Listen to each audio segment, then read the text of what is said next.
kana jaabu keessa jechaadha. Assalaamu alaykum warahmatullahi wabarakatuh. Salaamtaalee daganne jittumaani viidiyoon na dhufe nyaata kana hin beektan jedhee yaada koomenti jarannaa barreessaa waan akka ta'e gisee foon kukkutulle gisee baay'ee waan argisiisuuf jedhee jidduudhaan naa dhufee jennaan waraabutti ka'ee jechaadha. Kanaaf na uffachaa haguma waraabu jiru kana subscribe like share hin dagatinaa siniin jedha waliin tunaan jajjabeessaa siniin jedha argaa jirtan jedhee yaada kalarii kana namni qibamedha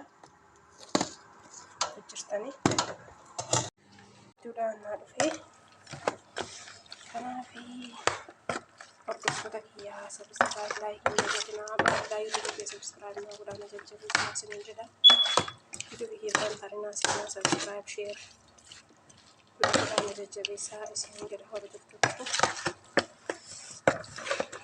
akka jirtan akka tokko jaan kaameraa qabadhee jira namni jenni waan ta'eef nama waraabuu hin jiru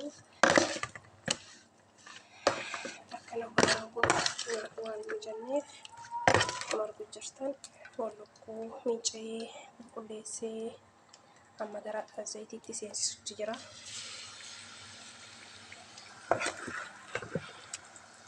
Waan namni jenneef harka tokkochaan qabee harka tokkochaan waraabu jira. Kanaaf hordoftoota koo subscribe like hin dagatinaa siniin jedha share godhaa koomenti barreessaa.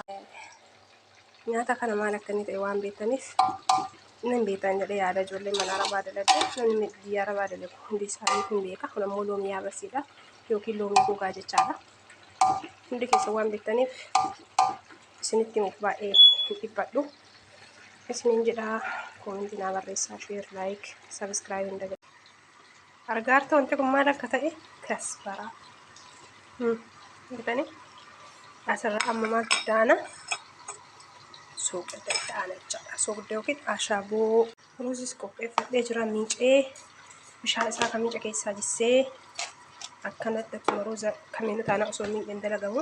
Asii ammoo foon lukkuu abbasee keessaa baasee asin naqa waan ta'eef akkuma argu jirtan keessaa baasee zayitii isaa qadalee asin naqeera. Kaafillee ammoo hin qabbasa. Kaafeeru kana foon lukkuu dhimma kaafeera kana ammoo ruuza eegatte naqatee booda gubbaa irraan bismillah itti naqa jechaadha.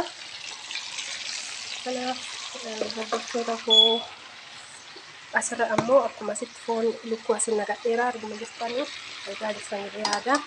Foon lukkuu as keessa jira argaartanii amma foon lukkuu kanarratti nama qabuuf taa'u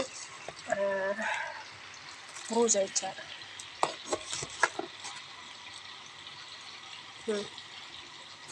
Argaartan jedhee addadhaa hordoftoota koo yoo hordofaa asirratti isiniin jedha. Kabajamtoota koo share like subscribe hin dagatinaa YouTube kiyyanaa guddisaa nu jajjabeessaa hin jedha hordoftoota koo argu jirtan itti naqee jira. Akkamitti akka bilchaatuuf maal akka inni ta'e sumatti koomentii jalatti naaf barreessaa. Hanga dhuma sagantaa kennaa na waliin turaan affeerraa kennaa argitan hordoftootaa fi kabajamtoota koo azaanamaa jirallee subhaanallah. Akkuma argu jirtan nyaata kana hin beektan jedhee yaada argaa jirtanii.